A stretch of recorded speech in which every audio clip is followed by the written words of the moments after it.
So Jason Ryan has carried out a review of the Waterford development squads over the past year. Jason has managed the Wexford and Kildare footballers and has lined out with Waterford during the noughties. And I'm delighted to say that Jason is on the line now to tell us all about it. And I suppose firstly, Jason, just to give people an idea of the players we're talking about here, what age grades do the development squads cover and how many teams do Waterford field at the moment? Thomas, thanks very much for having me on. Nationally, under 14, 15 and 16 are the academy squad age groups. They would have been called development squads. Now from Crow Park, the name on them is academy squads. So our initial work that we were doing, it was a committee set up by the coaching officer at the time, MacDara McDonough. So it was MacDara, Dara Duggan, Dave Robinson, Jonathan O'Murda and myself. And we spent a number of months starting in April of last year looking at how the squads were structured, and our work has kind of continued on from there. Over the last few weeks, or I suppose it was a few months now, since Owen Morris, he's been a new coaching officer, we've continued to try to look at not just 14 to 16, but trying to see what's happening before the 14-year-olds come into squads and what's happening afterwards. So it's very interesting to us at the moment, very, very interesting, and would like to think that we're making some level of progress. What vision, Jason, did you and the rest of the committee have for the squads when you started this out? Well, initially was looking at what was in place. That I was first involved with the squads in, I would say in around 2005 or 2006, where I was coaching the under 14 football squads. And really enjoyable experience. Hard to believe how fast the clock goes. That Paul White would have been one of the players, playing in that age group. So time has just flown by. And I was involved with that team for 2 years. Shane Briggs was involved in the second year with me.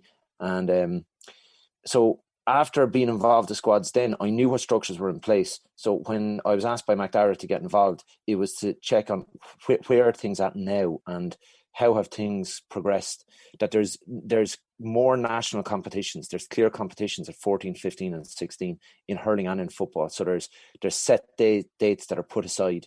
Another big progress that had been made is that Borden Og had set aside Friday night as a squad training night, so that there's no under 14, 15 or 16 club fixtures on Friday nights. So it allows you to get on with a little bit of work with the players that come together.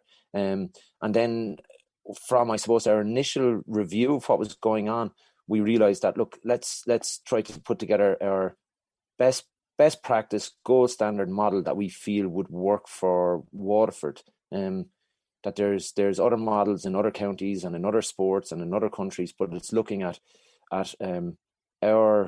our region, what's going to work for the people in our county, like what's going to fit within our school system, what's going to fit within our club system, because first and foremost, all of these kids are club players first and foremost, and then secondly, you have to take into account that they're playing so many other sports, and at a young age we shouldn't be restricting what they're playing. We should be encouraging them to play as many different sports and activities as possible, and as they start getting older, if they are looking to get more serious in any particular sport, then they do need to specialise somewhat, but certainly not when they're very young.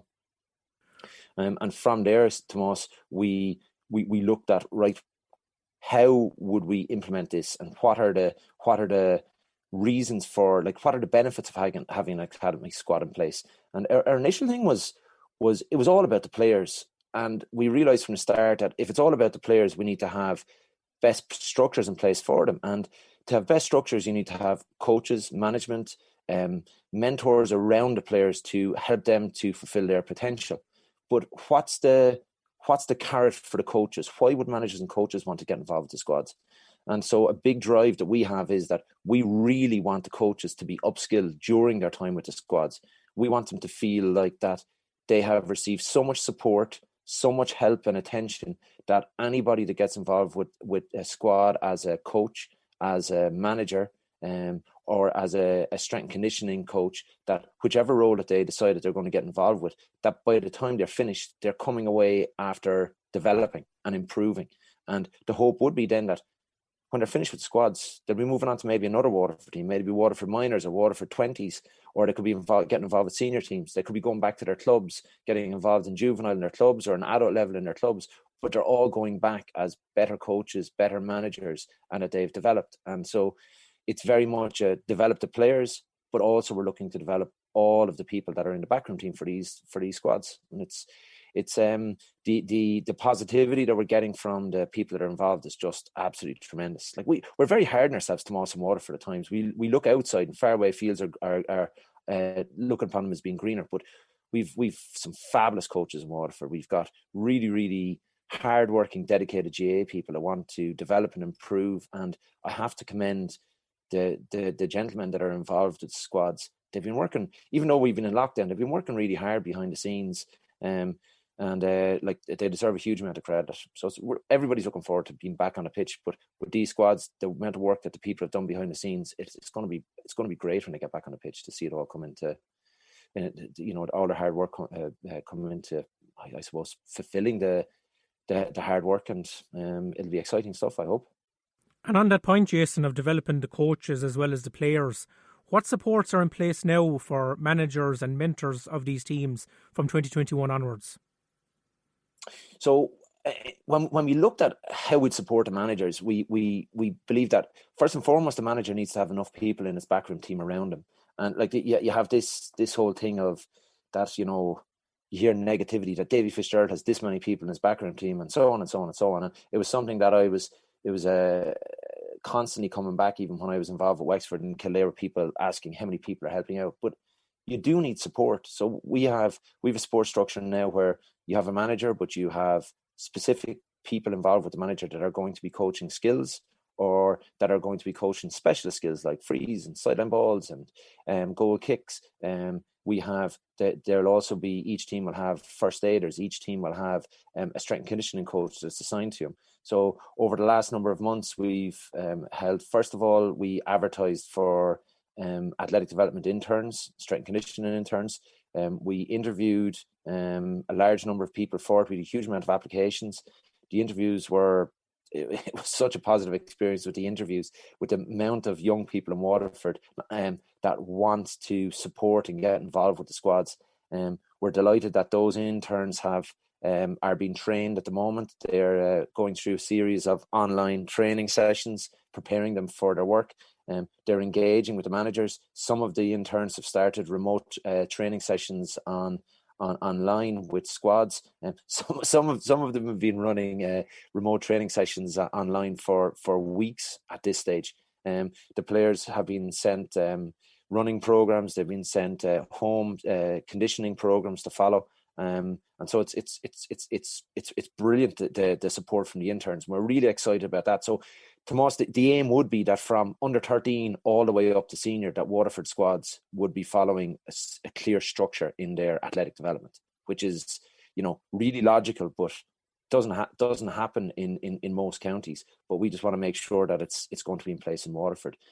So we're able to track the players. Players are tested, monitored all the way through from under 13. So by the time they get to senior, instead of us trying to develop them at senior, that the players already, their athletic development is at a high level. And so they're able to focus on their team play and the whole psychological challenge that you experience at senior intercounty. That is a whole step up on the type of pressures that you experience when you're playing in the younger age groups. From a hurling and football coaching perspective, and to support the managers, Jonathan O'Morda from Abbeyside Ballynacorty he's a supervisor for the hurling group. So at under 14, there's 2 under 14 hurling squads. They're being led by Ger Fitzpatrick, and by Kieran O'Gorman and by Sean Power, and they have numerous selectors and coaches with them. So too many for me to name in this short period of time. The under 14 football team is being led by Trevor Costello and Eugene Lambert. And so sorry, I'm going away on a slight tangent there, but regarding the under 14 hurlers, their supervisor is Jonathan. He liaises with them. The under 15 hurlers are managed by Paul Rellis from Tramore, and the under 16 hurlers are being managed by Shane Ahern. So I suppose if they have issues or they want support in any way, Jonathan is there to back them. But each one of the squads then has a coaching mentor that's with them. So the under 16 hurlers have Fergal Hartley. The under 14 hurlers have Peter Queely and Derek McGrath. And the under 15 hurlers have James O'Connor. So they're there. at the end of a phone, really, if the guys have queries or questions. It was something that I found it invaluable to most. When I was managing teams, I found it just brilliant, especially when I started, that I was able to pick up the phone, and I'll never forget the generosity of Mickey Hart or John O'Mahony or Mick O'Dwyer, these guys that Sean Boylan, they were just outstanding. Pick up the phone, ring them and say, listen, I'm having a little bit of an issue with this. Would you have any advice for me? Or this is a new challenge that I'm coming up against. Do you have any advice for me? And it was just brilliant speaking to somebody with that depth of experience and knowledge, that you knew that they weren't ramming their opinion down your throat, but they were saying, like, this is different ways that you could maybe face that challenge. And that the hope is that the Derek McGraths and the Peter Creelys and the James O'Connors, that they will give that support to the managers. And from a football perspective, I mentioned Eugene and Trevor Costello already. But under 15, Michael Murphy from the Gale, and under 16, Vinnie Murray from Rathcormac are their managers. And Mick Casey from De La Salle is working with the under 15s. Like, Mick Casey's huge experience coaching with Kildare and Wexford, Wicklow, and with Benji Whelan last year. So Mick Casey's working with the 15s. Paco O'Kern from Strabally is with the 16s, and the under 14s have Kenny Hassett from Rathcormac and Shane Briggs from Abbeyside Ballynacorty support as working as mentors with all of those squads. And the supervisor for the footballers is Benji Whelan, who's just come off the back of 2 years with the Waterford senior footballers as manager. So they're just two outstanding guys, Benji and Jonathan, that are supporting the hurling and the football groups. And behind the scenes then, Owen Morrissey, when he was appointed as coaching officer, he put together a working group of himself and Owen Burnock, Pat Moore, McDara McDonough, Benji, Jonathan, Jerry Fitzpatrick, and myself. So it's a really proactive group that are working hard to support all that's going on behind the scenes there.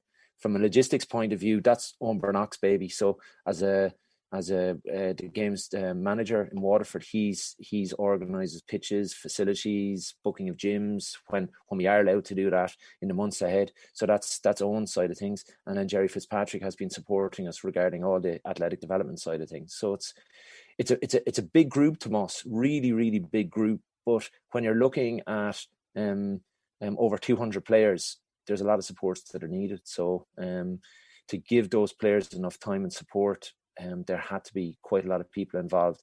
And the positive about it is that instead of these being people that are going to be lost to their clubs because they're involved in squads, these squads are going to be together once a week. It's once a week. It's not like an senior inter-county team that if you're involved in it, it's very difficult to contribute back in your club. So, the belief would be that all of these gentlemen that are involved in squads, while they are doing that on a Friday evening, they'll still be involved at various teams in their clubs, as opposed to them being lost to their clubs, which everything starts with the club. So the club has to be the centre of it all, and we absolutely acknowledge that.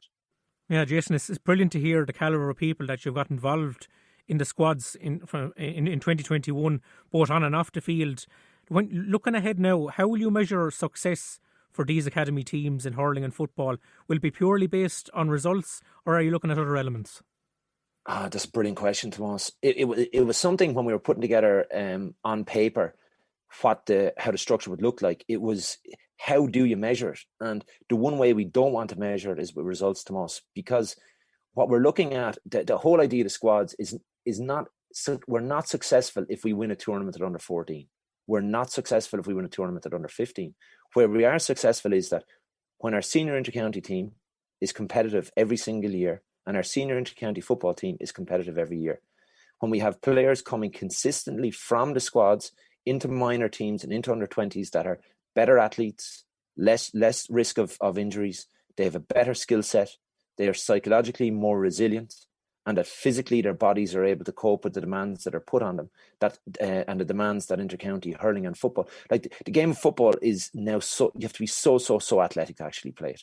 And in hurling now, the game is becoming more possession-based than ever before. So the athletic needs of hurlers, it has changed in the last 10 years. So like there's huge demands of senior inter-county players to be able to cover a huge amount of the ground very, very fast for 70 minutes in the senior game. So our real measure of success is about what type of players make their way, and the quality of the players that make their way into their senior team in the years ahead. So it's a slow one to, not a slow one to measure, but it's a slow one to be able to see, is the success happening. Now, from a physical development point of view, an athletic development point of view, it'll be very easy for us to measure that, Tomas. When a player, so that with the testing that will be going on regarding the physical development of players, you're able to measure to see, are we making progress? Is the work that we're doing improving their speed? Is it improving their agility? Is it improving their strength? That'll be easy to measure. But we all know that you can be as strong as you want, but it doesn't guarantee that you're going to be a good hurler or footballer. So there's other elements there as well. But we do believe that with the work with Jonathan and Benji attending training sessions, with the webinars and the coach education pieces that are taking place behind the scenes to support the coaches, we believe with more focus on games-based approach, more focus on what are real KPIs for hurling and Gaelic football, what really needs to be developed. And we believe with that going on, that it'll sharpen the type of work that we do in the training sessions, and it'll sharpen the focus that we have for the games. And it's quite difficult, because as a manager or coach of an under 14, 15 or 16 team, you do want to win games. And it's not that we don't want to win the games, but it's about developing the players and making them better players, not just the 15 to start or the 15 to finish, but all of the players that are in the panel. And that's going to be a big part of the challenge over the next few years, the number of players that we can get to go through the system, because the more that we can cast the net around the whole county, it increases the chance of us finding more and more absolute gems of players and developing more players into young men that are ready to be very, very competitive at senior inter-county. And what impact has COVID-19 had, Jason, on this whole review process? Strange one, Tomas. Possibly wouldn't have started without COVID. That McDara's initial steps to look at reviewing different areas of Déise with Pat Moore may not have happened if we didn't have that kind of time on our side. And then that led to the continued work that we've done with the squads. And the time that we've had has helped us to work with the managers and coaches to try to get everybody working together. That there's always been a lot of people working in squads. It's always been a case. Like, huge credit has to go to Owen Bernach and his team for keeping the flag flying.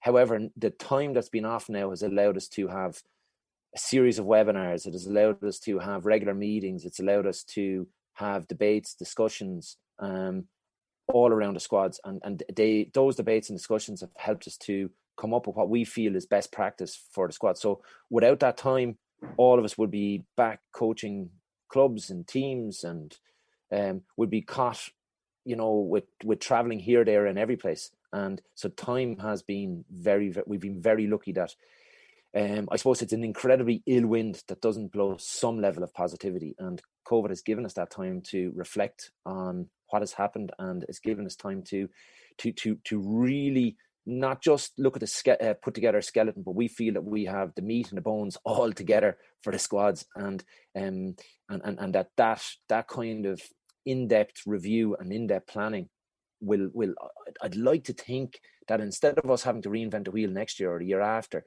that we'll be just evaluating every year and tweaking and changing things a little bit, rather than having to go right back to the drawing board. So it's strange how things turn out. Yeah, and how important a role have Club Déise played as well, Jason, in terms of keeping these squads up and running?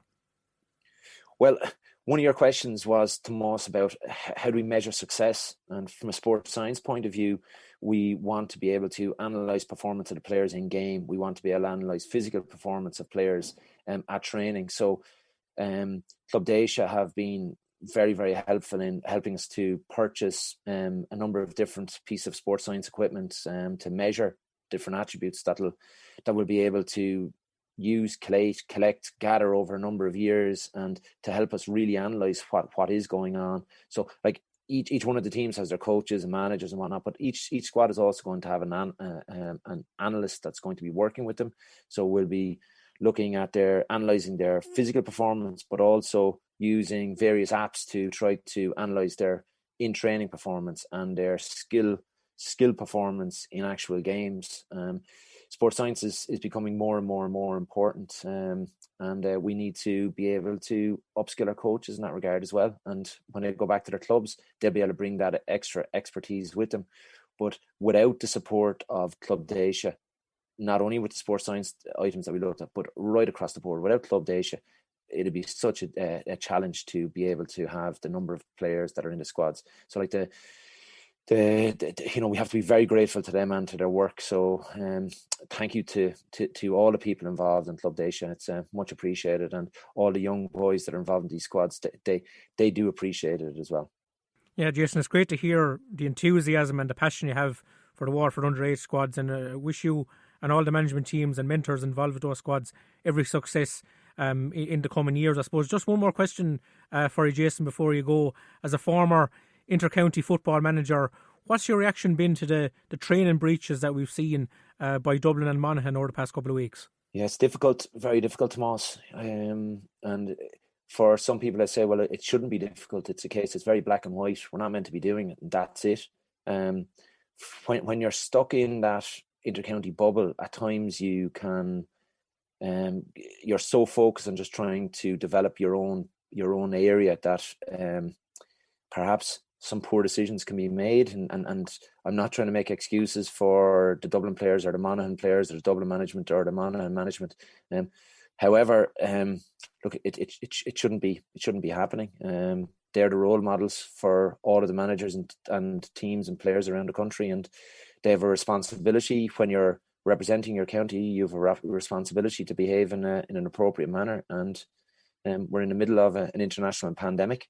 We need to behave in a way that's going to be safe for everybody. And collective training with a coach, with players coming from different squads, regardless of what kind of a bubble you create, it's not ideal at all. Well, Jason Ryan, pleasure to talk to you as always. Thanks so much for your time today. Thanks, Tomas. Thank you very much. Lorna Porca with Tomas McCarthy on WLR.